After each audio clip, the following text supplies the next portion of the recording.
Well, friends, our Chief Oracle Officer has left the building. Henry Kimsey-House left the earthly plane on July 4th, 2026.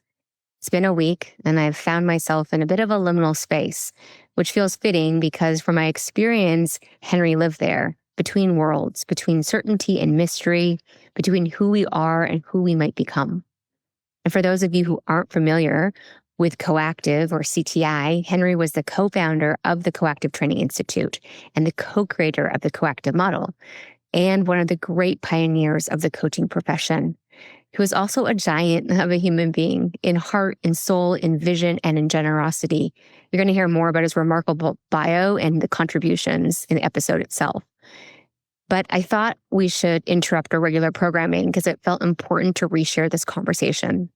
Because I had the privilege of spending 57 minutes and 45 seconds in Henry's presence in this episode. You're going to hear him reflect on the birth of the coaching profession, the origins of Coactive, and the vision he held for decades and the purpose that guided his life. You'll hear him share one of my favorite lines that every choice he's made has made him a little happier. And he tells stories about his beloved wife, Karen Kimsey-House, and his other co-conspirator, Laura Whitworth, and their co-creation. He reflects on growing up in a house full of siblings and how those early experiences shaped the way he thought about co-leadership. And he shares the story behind his collection of medicine shirts. And because it's Henry, he even leaves us with a Chewbacca impression. What you'll hear is wisdom that feels both timely and timeless. We've lost a legend, but his legacy continues through the countless lives he's touched and the work he helped bring into the world. Whether you knew Henry personally, have heard stories about him, or are meeting him for the very first time through this conversation, I hope you'll take a moment to listen and really take in this wisdom. At its heart, this conversation is about the same thing Henry dedicated his life to, waking up humanity and opening consciousness, his and others. Thank you, dear Henry. Thank you, Diamond Bear. Love you. We'll see you in the ethers. All right. Well, welcome, UpLevelers. We've got another really exciting guest in the season of bringing humanity to the workplace. Today's guest is an oracle. He's a sage of many things, and he's giggling, but it's true. He is a massive upleveler of consciousness. And we'd be able to riff with this human on many, many things and probably anything. And so I'm grateful that he's agreed to riff on this topic, but let's see where it goes. Cool.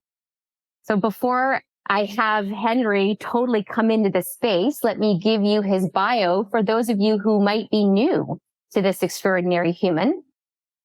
Henry Kimsey-House is one of the first professional coaches in the 80s.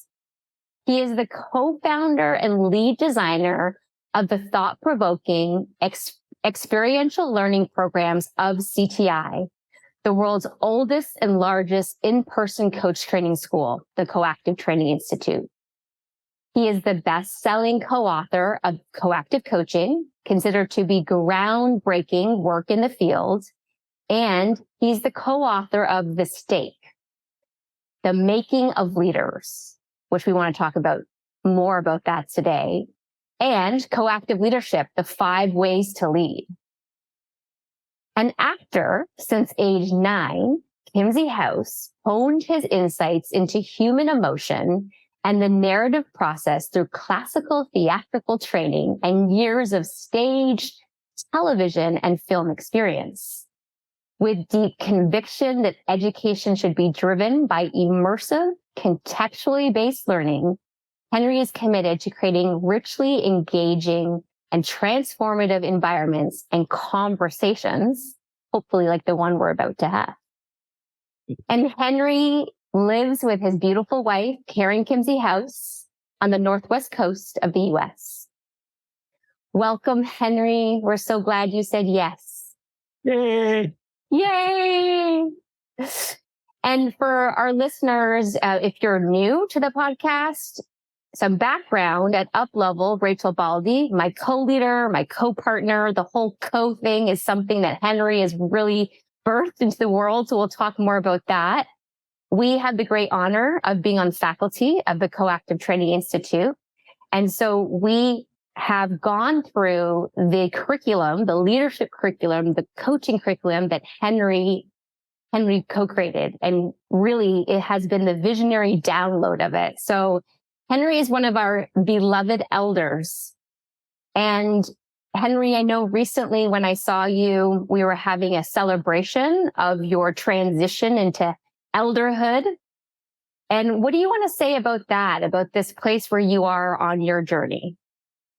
Well, it's interesting from a point of view of being an old geezer and, quote, retiring from business. That's one way we look at elders. But the way I've been looking at elders is more like I would imagine elders in a tribal society, where elders are the ones that are sort of the respected outer circle, if you will, for the tribe. They're not necessarily the ones in there leading or making stuff happen, but they're there as advisors and storytellers and whisperers, and whenever invited in, they will participate and enjoy participating, and they'll also be back taking care of their lumbago.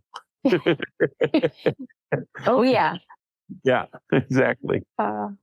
So the elder is in modern society, it doesn't seem to be something that is systemically, there's not room in the systems that we've created in our modern societies for elders. And so one of my deep desires is that CTI be sort of one of the leaders in creating a system that has elders as part of it, so that it can also then grow into, I think, a lot of other organizations also being a place where elders are actually a valued part of the circle, if you will.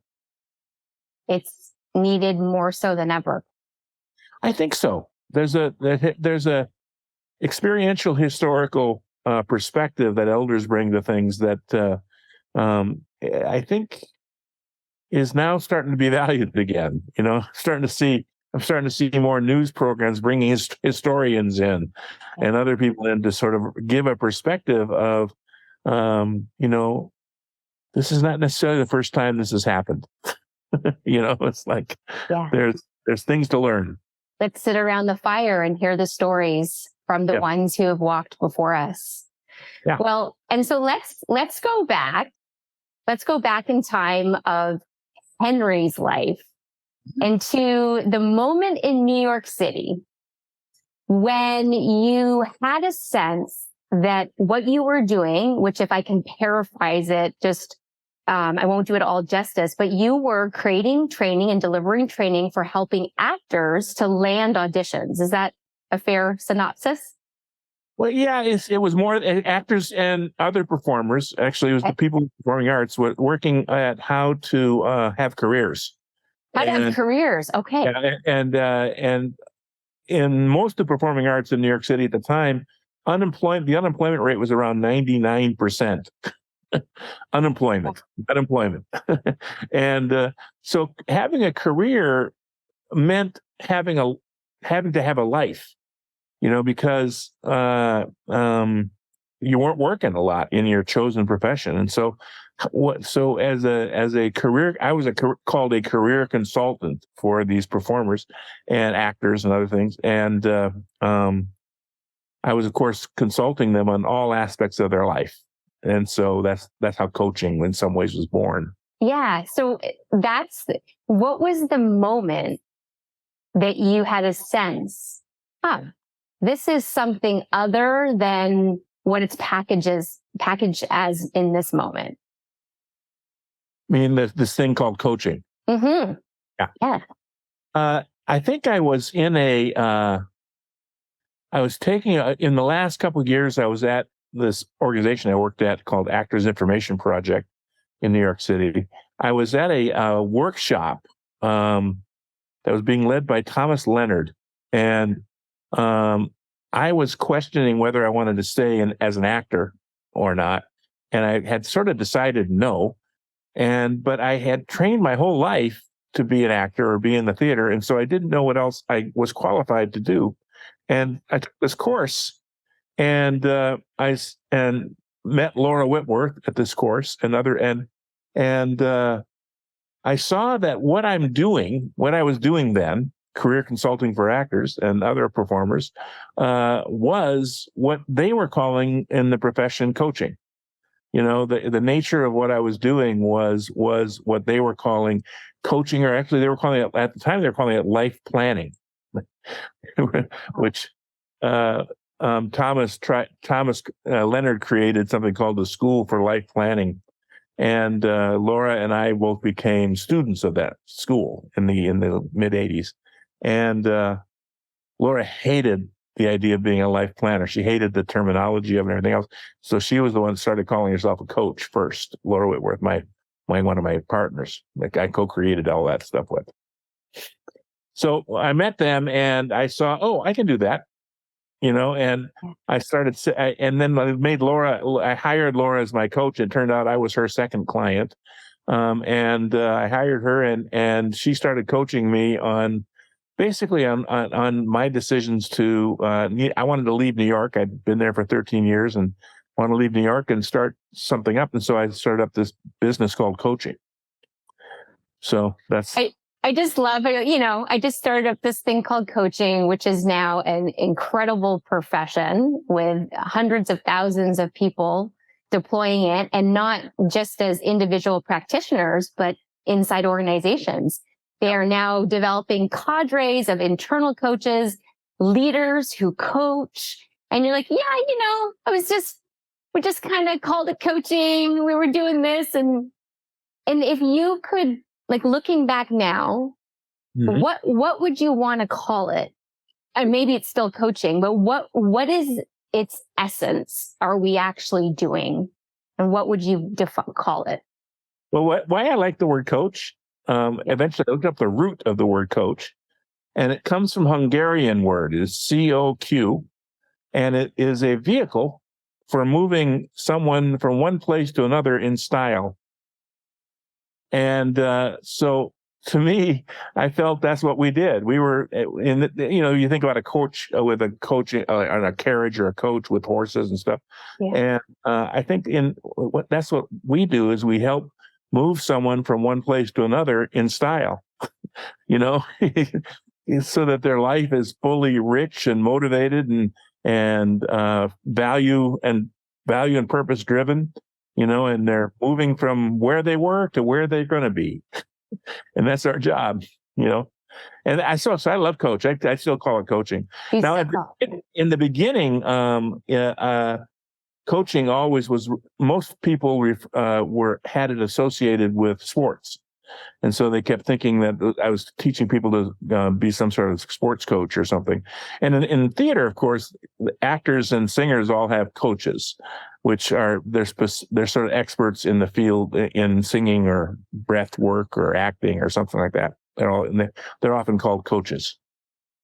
And so I was familiar with that term as not a sports metaphor for before as an actor, Well, that makes sense. And then how was coactive birthed, this term coactive? The word coactive came from the guy that Phil Sandoval, who was one of the other authors on our book, wanted to distinguish. We were not distinguishing our coaching from anyone else's coaching. And because a couple of, in the late 80s, coaching was starting to be developed, and coach training was starting to be developed in several other schools and programs around the world. And Phil wanted to distinguish our brand of coaching from other brands of coaching, and he looked up. He looked in the dictionary and he saw this word coactive, and he liked this word coactive. It didn't have a hyphen in it; it was all one word. And we took it and used it, and refused to define it for the longest time. People kept asking us to define coactive, and we didn't, because we didn't want to create. We didn't want to create a dogma, a set of laws or rules or gurus or that kind of stuff. We wanted to create something that everyone could participate in and learn through their own experiences, and through the experiences that we would provide, and put them in the context that we want to put them in. And so we didn't define it for years, and then finally, what caused us to we have a model, a coactive coaching model, and we redesigned it. We retooled the model, and then we went on a tour to around the world to show this model off. And we had to define coactive at that point, because we had to, at the beginning of our little day-long workshop that we did on that, we had to define coactive, and so we finally did. What was it like for you to finally define it? It was good, because it was the definition sort of is where being and doing are connected by and. It's like where everything we do is everything that a coach does with a client, or everything a person does, hopefully, is being, starting with being, and then adding an and, which is the hyphen, and then doing, and putting those things together in every moment, rather than what most people do is they become doing machines, and then they take workshops or go to therapy to learn about being, yeah. And then they separate the two. But in our work, we wanted to put them together, have them develop, have you develop every moment where you're being fully you and being fully on purpose and honoring your values at the same time as you're engaged in activities that support that purpose and those values. Henry, how did you know in the 80s that being trained as a coactive human leader coach was what would be needed on the planet? Well, what was neat, it was interesting because all three of us, Karen, Laura, and myself, who started this all for the Coactive Training Institute, called Coaches Training Institute initially, what all came out of the personal growth movement of the 80s. There was like S training, insight training, there was like 100 different personal growth movement things in the 80s. And we all came out of that. And what the interesting thing is, very transformational, with big, powerful weekends where people would have huge realizations, and we would have those huge realizations. They had no way to sustain it. In other words, it was transformational bump, but it wasn't really sustained. And they put seminars together, did different things like that together, but they didn't really have a way to sustain it at an individual level. Like, what happens to this individual after they've had a transformation, and to move that transformation forward in their life? Wow.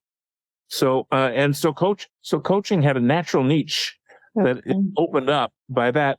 And that niche was between therapy, psychotherapy, and consulting.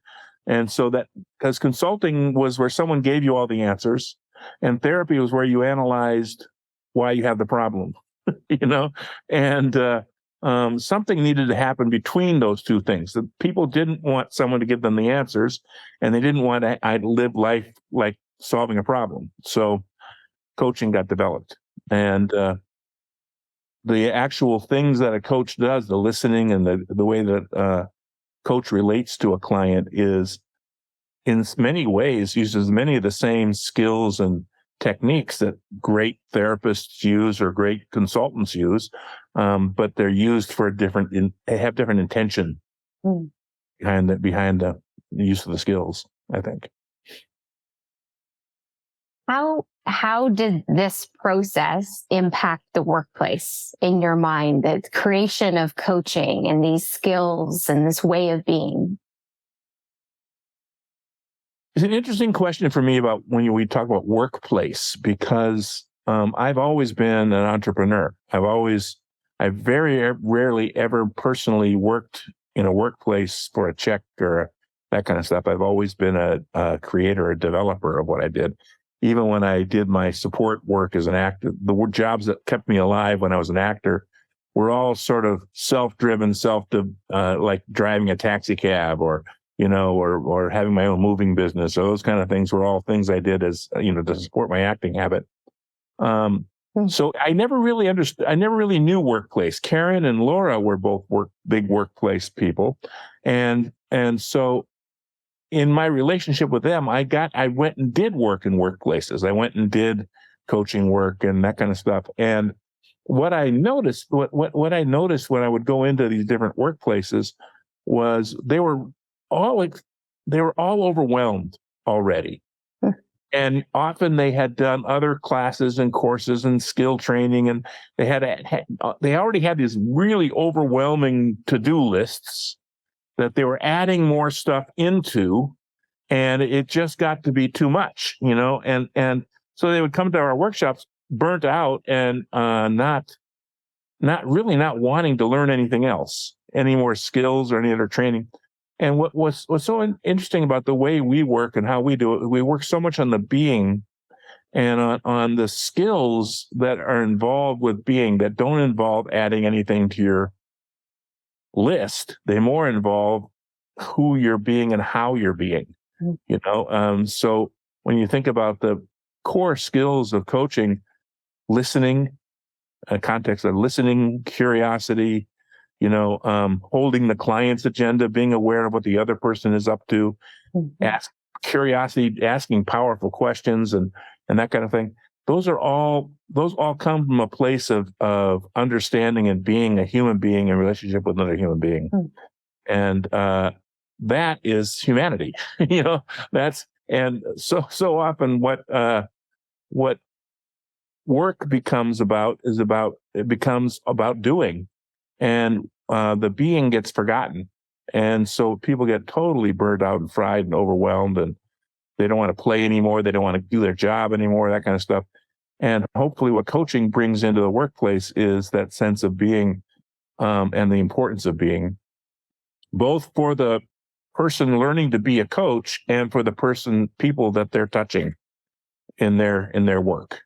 And they're managing people, they're reporting to them, that kind of thing. It's definitely the hope, right? And it's why this profession feels like it's just getting going, because more and more organizations are including this in part of their leadership development. And if I think about even when I started this, which was almost 2 decades ago, coaching. Unbelievable. I know. Can you believe it? You must have started when you were 5. I did. I really did. Yeah. And just how much it shifted, because 2 decades ago, coaching internally in an organization, it was seen as punitive. Oh, you're getting a coach. You're going to be coached out of the organization. Right. Right. And we've seen this shift now that coaching it's something that high potentials receive. It's something that is used to really grow the human and develop the leader. Yeah. What puppy is with us today? That's Wonder, who came to visit me, who shouldn't be here. Hi, Wonder. Welcome to the UpLevel Podcast.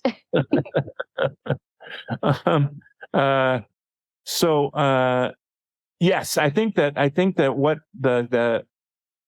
what's happening in organizations, based on my high level looking at them, reading articles, stuff, that kind of thing, is in the times since we started training people to be coaches and bringing the coaching into the world, corporations are using words like love. Mm-hmm. They're using words like connection, together, listening. Those kind of words are showing up in Harvard Business Review articles and things like that, which they never were before. It was all about production and efficiency and that kind of stuff. And a lot of times what we're talking about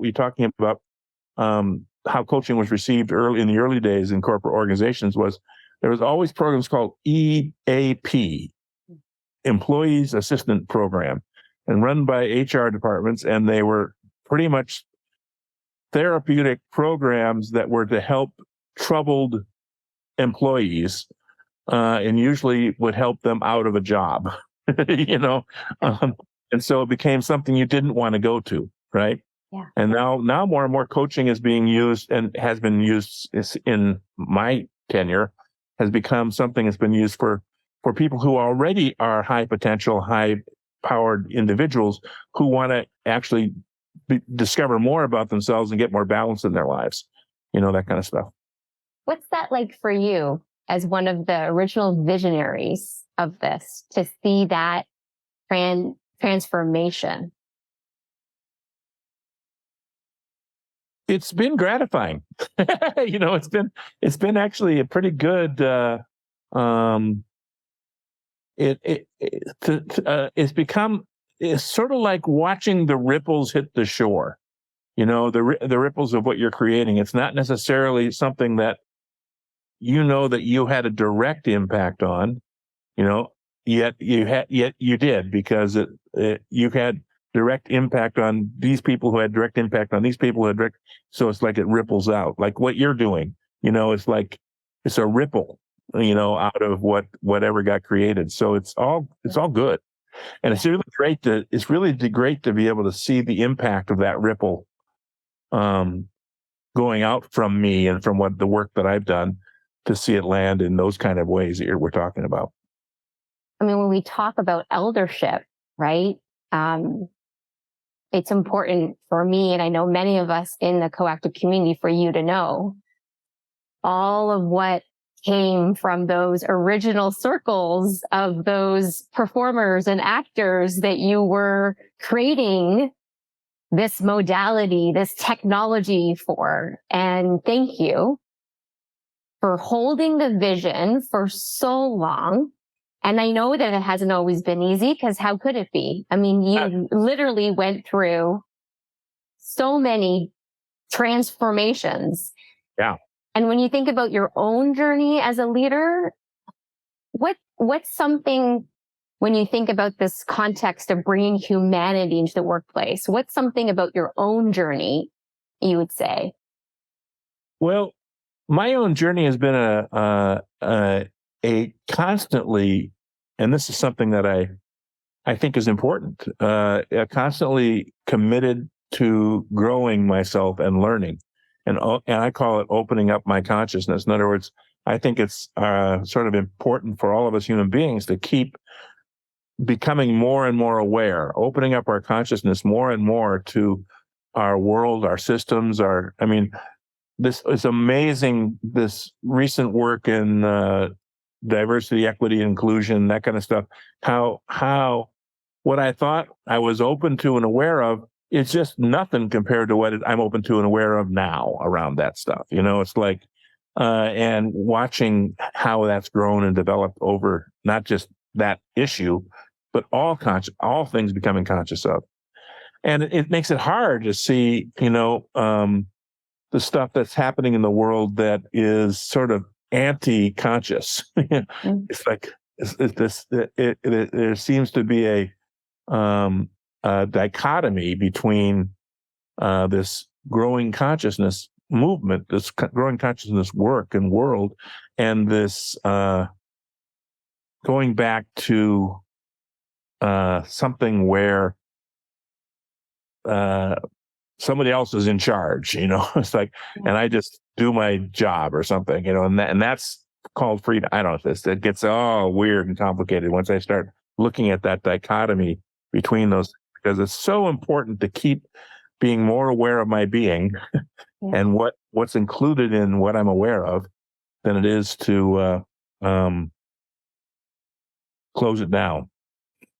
It's really important what you're saying, because the leaders that we're working with inside organizations have had a crash course in so many important social and cultural topics of our time. And, it started with the pandemic and the lockdowns. Yep. And then the murder of George Floyd. I'm specifically looking in the West. And when I think about the folks that we've been coaching or training and coaching, Henry, these skills got them through the past 3 years, because instantly they did have to become not so much therapists, but they had to learn how to not step over people's emotions, how to have a greater sense of their impact, their unintended impact, how to be deeper listeners, ask better questions, actually acknowledge and see humans, because so many people have been struggling with all of the transition happening. Yeah. So, the tendency of human beings to objectify each other, to turn each other into objects, is like a bad habit that somehow we've learned. And opening our consciousness is the opposite movement of that objectification. So it's like, I see you as object, I see you as label, I see you as something, and which executives, I'm sure, that's how organizations ran for many years. Is like, you get your quote employees, and this level employee, that level employee, and everyone's in their levels, and everyone's that kind of stuff. It's just that all is breaking down now that we're starting to pay attention to each other and be present with each other. And I think the key thing you said of all of that was our ability to actually sit down opposite another human being and see who's really there, not the objects and the labels that we put on them. And that goes for the execs, and it goes for the new hires, all the way up and down the line. Yeah. I mean, how do we get to grow their consciousness so they can be totally present with this incredible human being opposite them? I'm so glad that you were in that classroom or boardroom in the 80s creating this thing, because it is the medicine that is needed. I mean, I think not just in organizations, it's the medicine that's needed on our planet. Because people need this ability, like you said, to sit and see another person and to be able to hold multiple perspectives. Yeah. I mean, we've really seem to have lost that. And so we know that coaching, it does allow you to literally move into a different place and see whatever you're looking at from a different vantage. So thank you again for creating this technology. I have made every choice I've made has made me happier. So that's the important thing, It's gotten me to a place of living in my dream house and in the dream part of the world. So what could be better? What could be better? Yep. So this concept of stake, STAKE, can you give us a little mini training and then talk about how that tool could serve bringing humanity into the workplace? Oh boy, just a little question. Just a wee little one. Yep. It's your life's work in 15 minutes. Yeah. Stake began as the idea of you would pound a stake in the ground, and you'd attach a tether to it like you would to a horse or a donkey, and the area that you could move, or the horse or donkey could move around that stake, was the area. The context was the container, and that metaphor broke down after a while. And the new metaphor that we started using for stake is if you imagine context, like you imagine a beautiful glass bowl filled with crystal clear water. And so everything, and that all the people in your company or your world or your workshop or whatever it is, all live in that beautiful crystal clear bowl of water. And what the stake does is the stake is like a titration tube that has a different color in it, let's say red. And you put the stake into that context and let it go, and all of a sudden the water becomes red. And everyone in that bowl is now in red water, lives in a world of red water, lives everything. And so when you create a stake, you're literally creating something that an atmosphere that everyone is living in or working in that is based on that stake. They're breathing and living in that stake. So that's how I think of stake. Stake is the titration tube that creates the context. And how does having a stake as a leader, how will that support bringing more humanity into the workplace? Well, normally when leaders think about a vision, it's usually something like a picture in the future that we're moving towards. What a stake does is it creates who we are and how we are as we move towards it. The stake is it creates the context of really that we live in as we move towards this vision. And so it's another part. So the vision is the where we're going, and the stake creates the how and the who, how we are going there and who we are being as we're going there. What's been your stake? Well, another thing about stakes is stake to me is event specific. So the event would be this conversation that we're having, or the event might be the next year in at this organization or whatever, or the next 6 months or whatever. What I think you're asking is purpose, and purpose to me is the thing, the why. It's the why I have every stake that I create for every event that I create as a leader has my purpose strung through it. It's the compelling pull, the why that pulls me forward towards things. Okay. And that's purpose.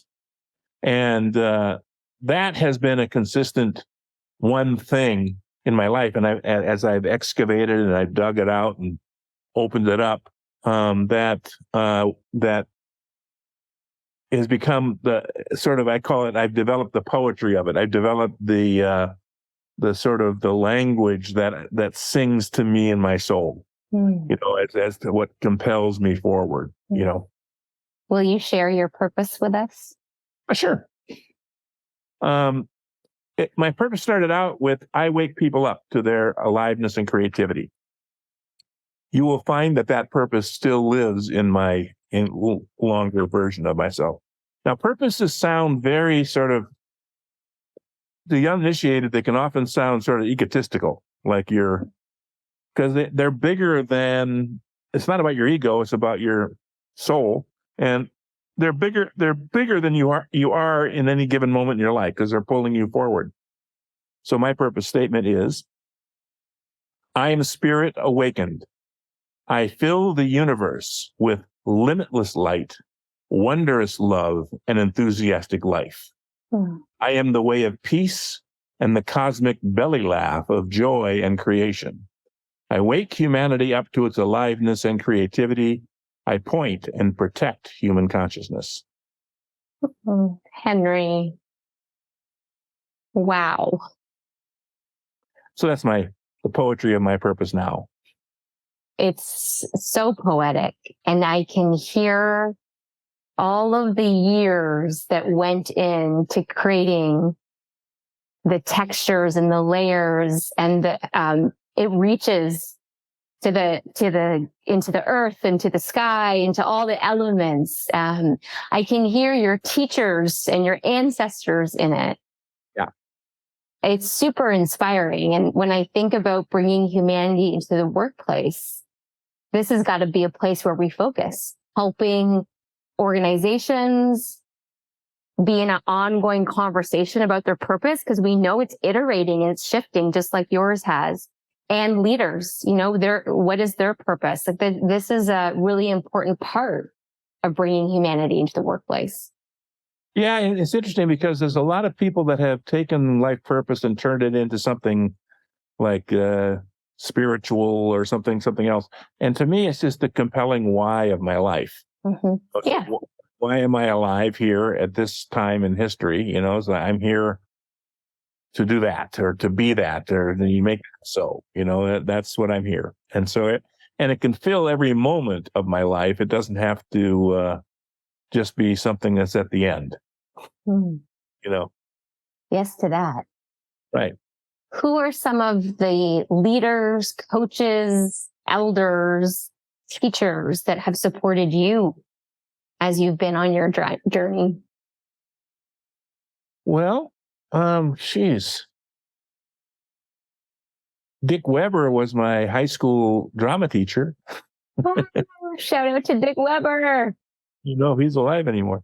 And Bill Esper was my drama teacher and my acting teacher in New York City, and was sort of one of the famous teachers for a while in New York City. And I've had teachers that have been I've had Native American teachers, White Eagle, Wind Eagle, Rainbow Hawk.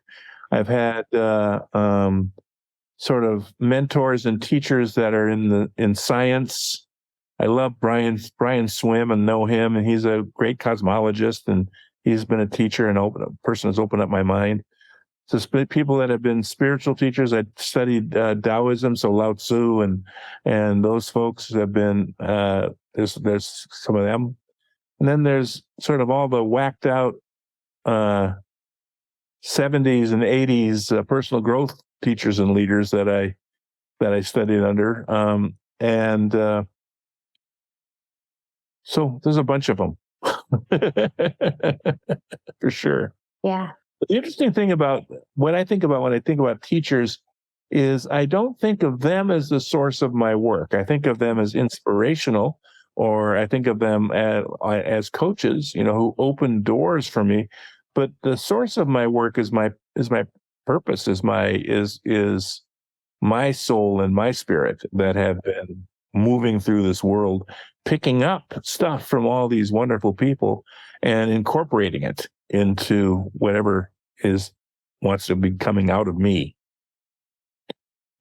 Co-creation, you are one of the best examples I can think of a person who is in a constant state of co-creation.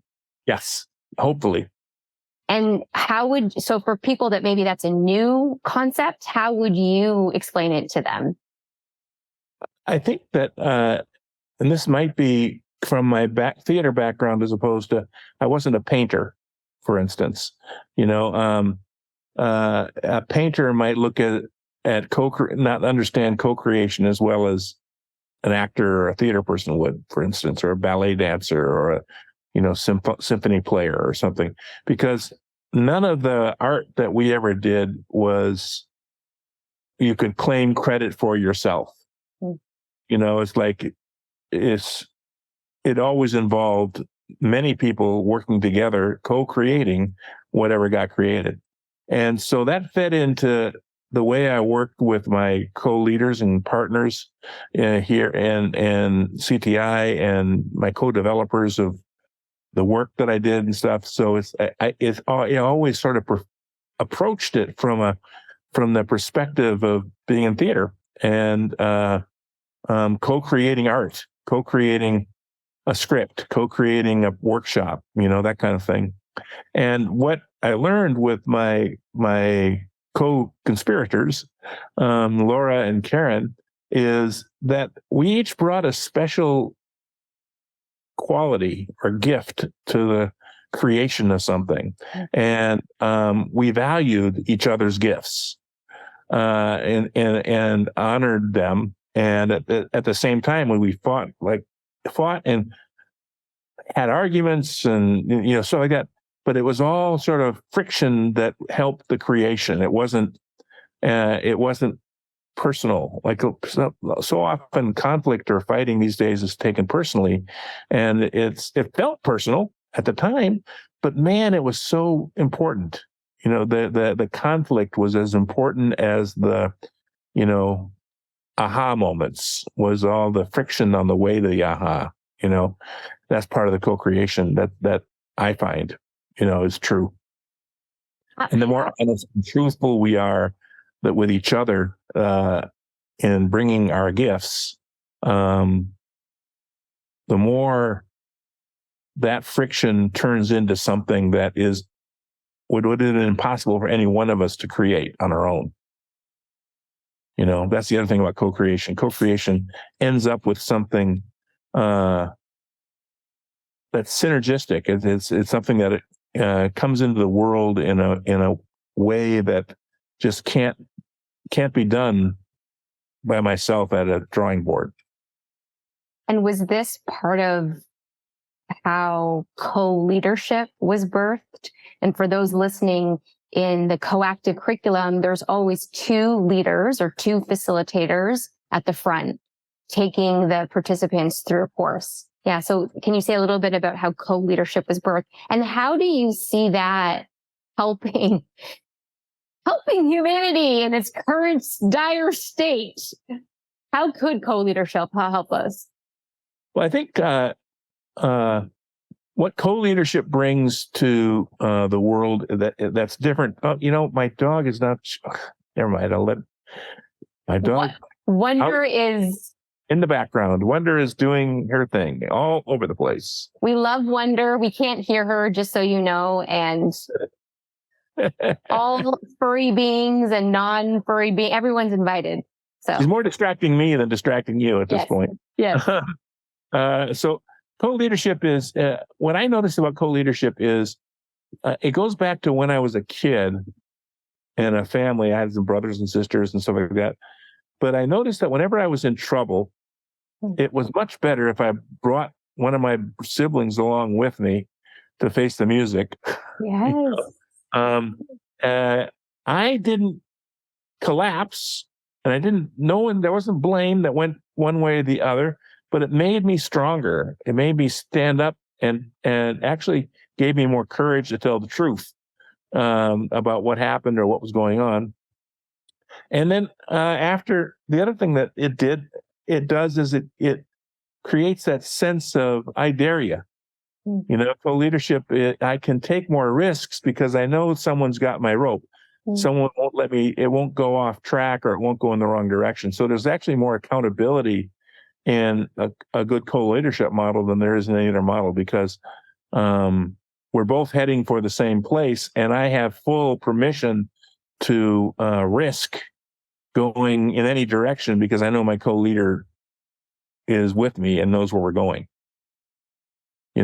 So that's part of co-leadership. The other reason that we created co-leadership in the early days was we didn't want, we were really anti-guru.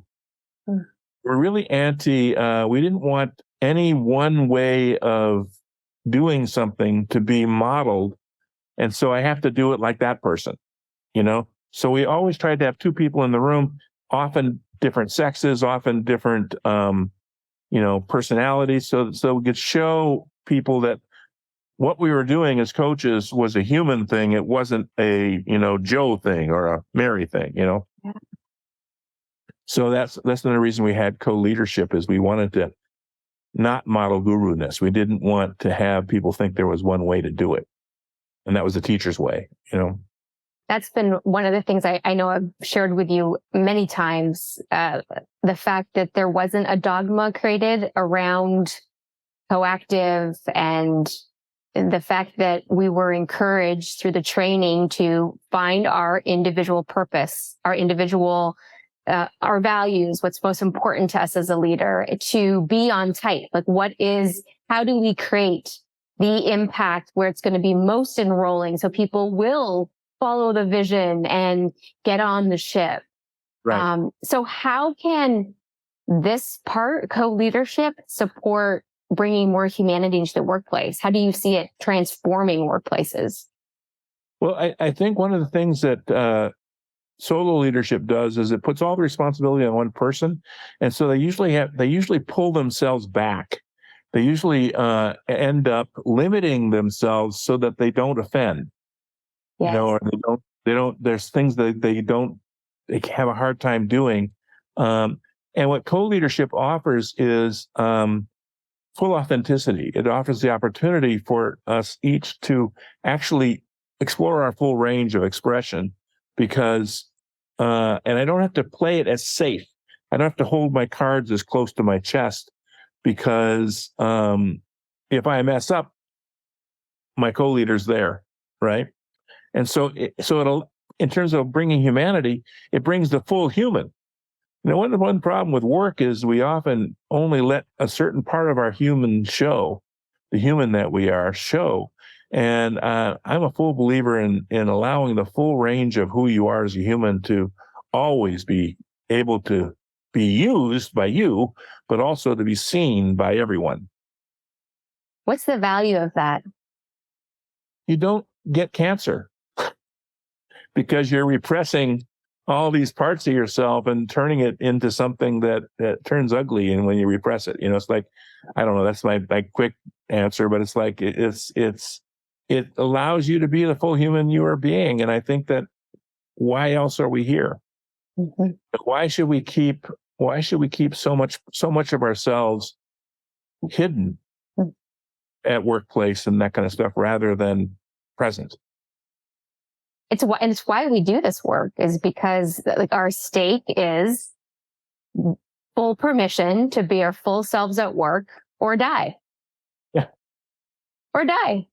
Because, we become prisoners to our screens, to our cubicles, to the buildings. And what we have gone through over the past 3 years, like you said, it's been breaking down all those structures, those systems. And now more so than ever, that like divide between someone's personal life and professional life is gone, because all of a sudden we were all in each other's living rooms with the dogs and the kids and, the noises. And it's like, yeah, bring it. This is our full self at work. Right. So when you think about your journey and all that you've seen and where humanity is in this moment, what is your longing for the future of humanity? Let's leave it at that, for humanity, not just in the workplace, but beyond. Well, I think that we're able to embrace paradox and not be caught in polarities. It's like that we're able to be our full self and yet be able to be present with someone else and not be caught in my ego of my full self. It's like there's like, how do I be that amazing human being that I am without getting caught up in how amazing I am? It's like, how do I let you be the amazing human you are without getting lost in that human that you are? It's like I need to sort of live in that paradox. How do I live how do I be in conflict or in disagreement without losing myself or the person I'm in disagreement with? How do I, like, those are I want that in my world. How do I love so passionately and so fully at the same time as I disagree so passionately and so fully? Like that disagreement doesn't take away my love. And hold it, my dog is now trying to escape. I have to go. No problem. So one of the reasons that I'm longing for humanity, is like you said, we have our dogs, we have our craziness behind us and stuff like that, and that's the real self. At the same time, I'm upset at my dog for causing my disturbances. I also love my dog. Even though there's times when I don't. And to me, that humanity allows for that wonderful set of counterpoint or paradoxical view that I think that's my dream for humanity, is that we reach a critical mass of humans that can dance in the paradox. Oh, let's hold that, Henry. We need that, to be able to dance in the paradox, to let go of the polarities and or just allow ourselves, you said this, to be our full amazing self, someone else to be their full amazing self, even if we don't agree or have different ways of living, different beliefs. I mean, let's hope we can get there. Yep. If we don't, we end up we'll end up going the other way, the dystopian way, which is that we'll eventually commit suicide of our species suicidal. Yeah. I don't know, there's a word for that. Yeah. But basically it's an extinction event if we don't open up to being with each other in our magnificence. All right, humans, you heard it here from Henry Kimsey-House. And Henry, just this last final question is, what is the question as an elder we should be asking? What should we be asking you as an elder? It's so interesting because elder to me is less about advisor than it is about storyteller, perspective bringer, that kind of stuff. I always, my image of elder is always my grandfather sitting in his straight back chair during Christmas with his 13 or 14 grandchildren running around the place and uncles and aunts and all that stuff. And he's just sitting there being so amused. so tickled by it all, and I think we need people who are there, and he would certainly be there to help a kid fix a thing or to help, that kind of thing, or to have a conversation. But mostly he was just there amused, interested, and tickled by what was going on. Mm-hmm. And I think elders I think it would be great to appreciate that ability that true elders have, to sit and see what's going on, have all kinds of wisdom and all kinds of stuff like that is feeding that amusement, And I think it's important for elders themselves to allow themselves to be amused and not think they have to have all the answers, because whatever they've developed in their life is the perfect thing to bring them to where they are. So it's not so much a question we'd be asking, but it's like observing the way the elder is being. That in itself is guidance, medicine, healing. It's like a transmission being in. And you can ask them a question, and then they might say, you're asking a question that's asking for, some sort of color, and they will talk and they'll respond by giving you some element. I don't know. It's like, there's, how do you hear the wisdom or whatever it is, the advice, sage, story, whatever it is that's coming out of them as a result of your stimulus? Thank you. My mom recently, actually a year ago, started having a lot of strokes. And so she's really declined over the past year. And I'm bringing her here for 10 days. So what you've just shared has ignited my desire to just sit with her and just be with her, and whatever comes up, like, cherish it, because there's just such beauty being able to sit with her right now. So thank you for that, Henry. You're welcome. And watch her be amused. Yeah. By you and by what's going on. See if you can tune into what she's seeing. Yeah. Yeah. I will. Yeah. And one thing that I'm amused by, we hadn't hit record yet. So just for folks who are listening in, Henry has a closet, I think, filled with t-shirts of, is it fair to say, spirit animals, or what? How would you define? My good friend and CEO, Carrie Baker, calls them my medicine shirts. Your medicine shirts. Some have animals, some have images, some have different things like that. But I always wear some sort of medicine every day. And so you intentionally pick out the shirt based on like often when I'm having a day where I really want to be intentional, I will do that. And some days what I'll do is I'll put the shirt on and see if I can live into it. That's brilliant. That's being on purpose, bringing humanity into your day to day. So folks, I wear Chewbacca today. A whale would be my spirit animal. I also was going to wear my Rolling Stones shirt. I thought that might be kind of appropriate for a conversation with Henry. But I chose Star Wars and I chose Chewbacca because... Good choice. Yeah. I mean, Henry, thank you for your being. Thank you for your work. Thank you for cultivating and transforming time after time and sitting with us. And I know with many other circles and just being with us and sharing your love and your joy. You're welcome. And Chewbacca would probably say that by going,